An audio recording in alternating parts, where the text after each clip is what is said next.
Hello students, welcome back to ABC of sociology class. आज हम बात करने वाले हैं ग्लोबलाइजेशन के बारे में। ग्लोबलाइजेशन का meaning, definitions, types and impact of globalization. Let's start the lecture. In a general, globalization describes the process by which regional economies, societies, and culture have become integrated through a global network of political ideas through communication, transportation, and trade. Globalization वो process है जिसके through जितनी भी societies हैं या जितनी भी countries है, culture है, वो कहीं ना कहीं integrated हो चुके हैं और उन्होंने क्या क्या है, global network जो है पॉलिटिकल आइडियाज़ का जो है बनाया हुआ है through communication, transportation and trade. The main concept of sociology of one world is globalization. अब ग्लोबलाइजेशन का मतलब क्या है? One world. Globalization is a significant factor in competitive world that integrate and mobilize cultural values of people at global level. अब क्या है कि globalisation की वजह से वर्ल्ड जो है कॉम्पिटिटिव वर्ल्ड बन चुका है, जिसकी वजह से integration and mobilization of cultural values हो रही है इनके पीपल की at global level, from one nation to another, from one country to another, from one society to another. In the age of rapid technical progression, many countries are unified and transformed due to the process of globalization. Globalization has a huge impact on cultural, social, monetary, political and communal life of countries. अब इन्हीं सब technology की वजह से, communication की वजह से या ट्रांसपोर्टेशन की वजह से जो है बहुत ज़्यादा ट्रांसफॉर्मेशन आई है लोगों में या कंट्रीज़ में, और कंट्रीज़ है कहीं ना कहीं यूनिफाइड हुए हैं just because of the globalization. और इसका इम्पैक्ट भी बहुत ज़्यादा पड़ा हुआ है जितने भी इंस्टीट्यूशंस है हमारी सोसाइटी पे। According to Theodore Levitt, think global act local. सोच जो है वो ग्लोबल रखो और एक्ट किस तरह से करो? लोकल। मतलब अपने जो लोकल मार्केट, अगर मार्केट की बात करें तो लोकल मार्केट जो है उसको ग्लोबल लेवल पे रिप्रेजेंट करो, जो अपना कल्चर है उसको ग्लोबल लेवल पे represent करो। According to Malcolm Waters, postmodernism was the concept of 1980s. Globalization may be the concept of 1990s. Malcolm Waters ने कहा जो postmodernism है वो concept था 1980 का, और जो globalization है वो है concept 1990s का। Globalization refers to a set of social processes that are thought to transform our present social condition characterized by the existence of global economic, political, cultural and environmental interconnections and flows that make many of the currently existing borders and boundaries irrelevant. Globalization की वजह से क्या हुआ है, या globalization जो है वो set of social processes है जिसकी वजह से जो बाउंड्रीज थी या जो बॉर्डर्स एग्जिस्ट कर रहे थे वो कहीं ना कहीं जो कंट्रीज़ के बीच में कल्चरली, पॉलिटिकली, इकोनॉमिकली या एनवायरमेंटली वो कहीं ना कहीं अब ख़त्म हो गई है। अब तभी तो जो है हमने पहले ही ये लाइन बोली थी, the main concept of socialization is one world, that is globalization. मतलब जितनी भी nations, countries, culture, economic system, political, जितना भी बात करें ये सारा जो भी है ये एक वन वर्ल्ड है। There are four distinct qualities or characteristics lie at the core of the phenomenon. अब अगर हम बात करें ग्लोबलाइजेशन की तो क्या है, चार डिस्टिंक्ट क्वालिटीज़ है या कैरेक्टरिस्टिक्स है। First, globalization involves the creation of new and multiplication of existing social networks and activities that increasingly overcome traditional political, economic, cultural and geographical boundaries. Already मैंने कहा कि ग्लोबलाइजेशन की वजह से जो है बाउंड्रीज तो है ही नहीं है, वो तो ख़त्म हो गई है। या हम लोग बॉर्डर्स की बात करें, ग्लोबल लेवल पे क्रिएट हुए हैं न्यू जो प्रोसेसेस हैं या सोशल नेटवर्क कहीं ना कहीं क्रिएट हुआ है between different nation, different societies. The second quality of globalization is reflected in the expansion and stretching of social relations, activities and interdependencies. Second quality globalization की वजह से क्या हुई है, एक्सपेंशन हुआ है, स्ट्रेचिंग हुआ है, किसका? सोशल रिलेशन, एक्टिविटीज़ और interdependencies. Third, globalization involves the intensification and acceleration of social exchange and activities. Third है कि सोशल एक्सचेंज और एक्टिविटीज़ जो है कहीं ना कहीं इंटेंसिफाई हुए हैं, एक्सेलरेट हुए हैं. Globalization as a concept refer both to the compression of world and intensification of consciousness of world as a whole. Globalization की वजह से क्या हुआ है, कहीं ना कहीं जो वर्ल्ड है वो कंप्रेस हुआ है, वन वर्ल्ड हमने बोला, and intensification of consciousness of world as a whole. हम अब बात करते हैं वर्ल्ड को as a whole. Globalization compresses the time and space aspect of the social relation. Globalization की वजह से क्या है, जो कहीं ना कहीं जो टाइम और स्पेस है वो भी कहीं ना कहीं कंप्रेस हो गया है. अभी हमारे पास सोशल नेटवर्किंग साइट्स है जिसके थ्रू हम लोग जो है यहाँ बैठे बैठे we can communicate with our relatives जो कि कहीं ना कहीं फार फ्लंग रह रहे हैं या फॉरेन कंट्रीज़ में है. सो जस्ट बिकॉज तो ग्लोबलाइजेशन हम लोग कंसिडर करते हैं कि हम लोग वन वर्ल्ड में रह रहे हैं. According to Thurber, globalization is, अब Thurber ने क्या बोला, it is global, it replaces universal, it is space and replaces time, it is modernity plus flight into space, it is plural, that is globalizations, it consists of several social processes, it helps to understand world issues. Malcolm Waters has done quite helpful work on globalization in his book Globalization. Waters has dealt with three major theoretical assumptions or arenas of globalization. Three arenas give meaning and context to globalization. Waters ने जो है उन्होंने बहुत अच्छा work किया हुआ है globalisation के बारे में, इस कॉन्सेप्ट के बारे में, जो कि उन्होंने अपनी बुक है ग्लोबलाइजेशन उसमें बताया है. उन्होंने 3 अरीनाज बताए हैं ग्लोबलाइजेशन के जो कि कहीं ना कहीं मीनिंग देते हैं ग्लोबलाइजेशन को. First one is the economic arena. It include social arrangement for the production, exchange, distribution and consumption of goods and tangible services. अब इकोनॉमिक अरीना की अगर बात करें तो ग्लोबलाइजेशन तो अगर हम देखें तो कहीं ना कहीं प्रोडक्शन जो है, एक्सचेंज हम लोगों को काफ़ी जो है देखने को मिलता है globally. So this is the one. The polity arena. Polity arena में it include social arrangement for the concentration and application of power, especially in so far as it involves the organized exchange of coercion and surveillance, military and police. Polity arena पे भी यहाँ हम लोग exchange की बात करें जैसे surveillance, military, police, वो भी कहीं ना कहीं हमें ग्लोबली देखने को मिलता है. The cultural arena. अब कल्चर जो है वो बहुत ही ज़्यादा इम्पॉर्टेंट है जब हम ग्लोबलाइजेशन की बात करते हैं, तो क्योंकि कल्चर ही कहीं ना कहीं बहुत जल्दी डिफ्यूज़ होता है from one nation to another. अब ग्लोबली तो बहुत ही ज़्यादा. It include social arrangements for production, exchange and expression of symbol that represent facts, meaning, believes, preferences and values. Next types of globalization. सबसे पहला इस political globalisation.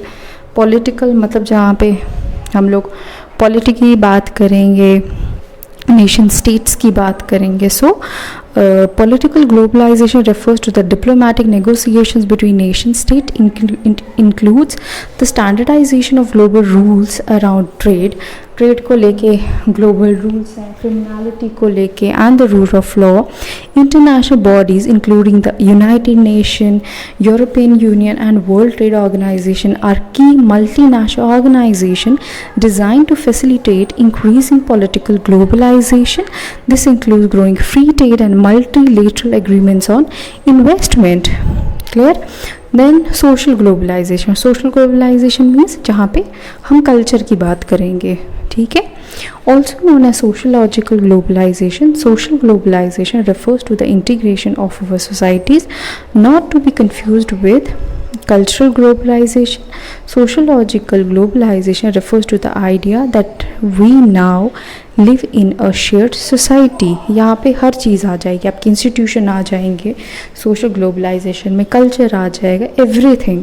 There are many different cultures with in a society, but a society is group of people who all live together, and now more than ever it feels as if we all live in one society instead of a group of different societies. For example, people can go from one country to another easily, and those who are mostly highly educated can get jobs in different nations with more ease than ever.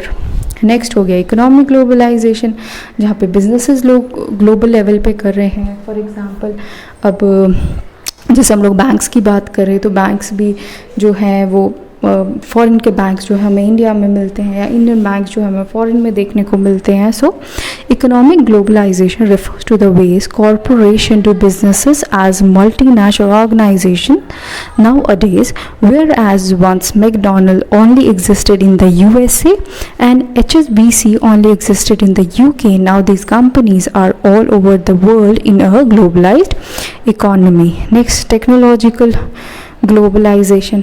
Internet दुनिया के हर कोने में देखने को मिलेगा. It's not specifically in your country और in your area only. So technological globalization. Technological globalization refers to the spread of technology around the world. Examples of this include the spread of the internet, solar panel technology, and medical technology, which can all help improve the lives of people around the world. Next is cultural globalization. Cultural, हमने इस point को थोड़ा सा social, जब हम लोग social globalisation की बात करते हैं वहाँ पे भी हमने इसको इंक्लूड किया हुआ है. सो हम यहाँ पे इसको सेपरेट भी पढ़ेंगे. वहाँ पे हमने सोसाइटी के बेसिस पे ग्लोबलाइजेशन को देखना था. यहाँ पे हमें स्पेसिफिकली कल्चर के बेसिस पे ग्लोबलाइजेशन को देखना है. So cultural globalization refers to the spread and mixing of cultures around the world. Concepts related to cultural globalization include cultural diffusion. Next is financial globalisation.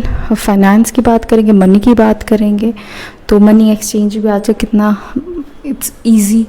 आप किसी और कंट्री के जो करेंसी है वो एक्सचेंज कर सकते हो. अगर आप इंडिया में हो या आप फॉरेन कंट्री में जा रहे हो तो उसके लिए आपको करेंसी की ज़रूरत है, तो इंडिया में रह के आप जो है वो करेंसी एक्सचेंज कर सकते हो. सो ऐसी फैसिलिटी हमें ग्लोबली देखने को मिलती है. ये मैंने बहुत आपको सिंपल सी एग्जांपल बोली फाइनेंस के लिए. Financial globalization refers to the ease at which money can be spread around the world. The growth of stock exchanges like the NYSE and FTSE as well as internationalization of financial markets has made it easier for people to transfer money internationally.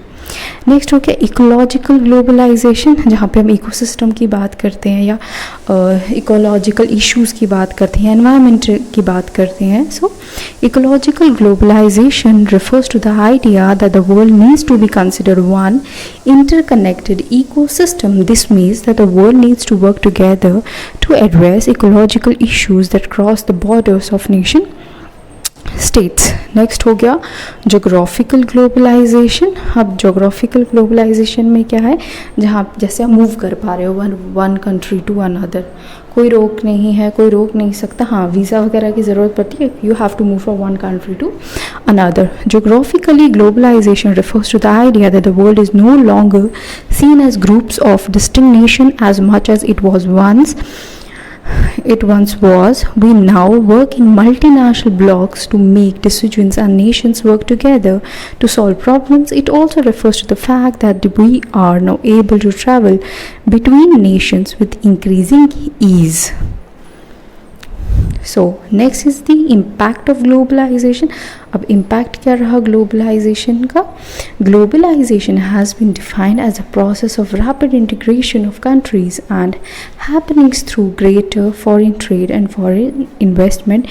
It is the process of international integration arising from the interchange of worldviews, product, ideas and other aspects of culture. सबसे पहला जो है economic impact कैसे पड़ा? Jobs जो है increase हुई, consumer को बहुत ज़्यादा चॉइसेस मिली. So first one is greater number of jobs. The advent of foreign companies and growth in economy has led to job creation. However these jobs are concentrated more in the services sector and this has led to rapid growth of service sector, creating problem for individual with low level of education. The last decade came to be known for its jobless growth as job creation was not proportionate to the level of economic growth. More choices to consumer में यही है कि globalization has led to a boom in consumer product market. Now there is a range of choice in selecting goods, unlike the times where there were just a couple of manufacturers. Next, higher disposable incomes. People in cities working in high-paying jobs have greater income to spend on lifestyle goods, there has been an increase in the demand of products like meat, egg, pulses, organic food. As a result, it has also led to the protein inflation. अब हम city की अगर बात करें, high paying jobs की वजह से जो है लाइफस्टाइल बहुत अच्छा हो गया लोगों का, जिसकी वजह से जो डिमांड है प्रोडक्ट्स की वो बहुत ज़्यादा बढ़ चुकी है, जिसकी वजह से प्रोटीन इन्फ्लेशन की भी प्रॉब्लम है. Protein inflation contributes a large part to the food inflation in India. It is evident from the rising prices of pulses. Protein food inflation मतलब जो जितना भी प्रोटीन फूड है उसके रेट्स बढ़ जाना. For example pulses, animal proteins in the form of eggs, milk and meat. With an improvement in standard of living and rising income level, the food habits of people change. People tend toward taking more protein intensive foods. The shift in dietary pattern along with rising population result in an overwhelming demand for protein rich food which the supply side could not meet, this resulting in a demand supply mismatch, thereby causing inflation. Okay, next हो गया social cultural impact on Indian society. अब अगर हम बात करें कि Indian society पे क्या इम्पैक्ट है ग्लोबलाइजेशन का, एक्सेस टू एजुकेशन मिली, अवेयरनेस मिली, जो है स्पेशलाइजेशन बढ़ गई. On one hand, globalization has aided in the explosion of information on the web that has helped in greater awareness among the people. It has also led to greater need for specialization and promotion of higher education in the country. On the flip side, the advent of private education, coaching classes and paid study material has created a gap between the have and have not. It has become increasingly difficult for an individual to obtain higher education. Higher education तो मिली, but कहीं ना कहीं जो है gap create हो गया जो वो उनके बीच में, जो लोग अफोर्ड कर सकते थे या जो लोग अफोर्ड नहीं कर सकते थे. नेक्स्ट है growth of cities. It has estimated that bye 2050 more than 50% of India's population will live in cities. The boom of service sector and city-centric job creation has led to increasing rural to urban migration. Estimate किया गया है कि 2050 तक जो 50% है India की population वो city में रहना शुरू कर देगी. क्यों? Just because of the job, जिसकी वजह से क्या है जो इंक्रीज़ है किसका, पॉपुलेशन माइग्रेशन का फ्रॉम रूरल टू अर्बन, वो बहुत ज़्यादा देखने को मिल रहा है. नेक्स्ट हो गया Indian cuisine is one of the most popular cuisines across the globe. Historically Indian spices and herbs were one of the most sought after trade commodities. Pizza, burgers, Chinese foods and other Western foods have become quite popular. Next, clothing. Traditional Indian clothes for women are saris, suits, etc. and for men, traditional clothes are dhoti, kurta. Hindu married women also adorn the red bindi and sindoor, but now it is no more a compulsion, rather Indo-Western clothing. The fusion of Western and subcontinental fashion is in trend. Next, music. The Indian classical music has gained worldwide recognition, but recently Western music is too becoming very popular in our country. Fusing Indian music along with Western music is encouraged among musicians. More Indian dance shows are held globally. The number of foreigners who are eager to learn Bharatnatyam is rising. Western dance forms such as jazz, hip hop, salsa, ballet have become common among Indian youngsters. Next, nuclear families का भी जो है हमें globalisation की वजह से देखने को मिला है. The increasing migration coupled with financial interdependence has led to the breaking of joint families into nuclear ones. The Western influence of individualism has led to an aspirational generation of youth. Concepts of national identity, family, job and tradition are changing rapidly and significantly. Next हो गया old age vulnerability. The rising of nuclear families has reduced the social security that the joint family provided. This has led to greater economic, health and emotional vulnerability of old age individuals. Then a pervasive media. There is greater access to news, music, movies, videos from around the world. Foreign media houses have increased their presence in India. India is part of the global launch of Hollywood movies, which is very well received here. It has a psychological, social and cultural influence on our society. So impact की अगर हम बात करें Indian society पे तो through food या Indian cuisine या music की बात करो या न्यूक्लियर फैमिली की बात करो या फूड एजुकेशन की बात करो, सो कहीं ना कहीं हमें हर एक इंस्टीट्यूशन में ग्लोबलाइजेशन का इम्पैक्ट देखने को मिलता है. Next है McDonaldization, a term denoting the increasing rationalization of the routine tasks of everyday life. This means कि फास्ट फूड चेन जो है रेस्टोरेंट का, उसका इस्टेब्लिश होना, तो ये भी हमें बहुत ज़्यादा देखने को मिलता है. It becomes manifested when a culture adopts the characteristics of A fast food restaurant. हमारे पास इसमें बेस्ट एग्जांपल है जैसे Domino's. McDonaldization is a reconceptualization of rationalization of moving from tradition to rational modes of thought and scientific management. Next है वॉलमार्टाइजेशन, मतलब Walmart की formation होना. और term जहाँ पे आपको हर तरह का प्रोडक्ट मिलता हो, जो भी आपकी हाउस होल्ड या जो भी आपकी रिक्वायरमेंट है बिज़नेस को लेकर, शॉप को लेकर, आपको हर वो एक चीज़ एक डिपार्टमेंटल स्टोर में मिल जाए, उसी को हम लोग वॉलमार्ट बोलते हैं.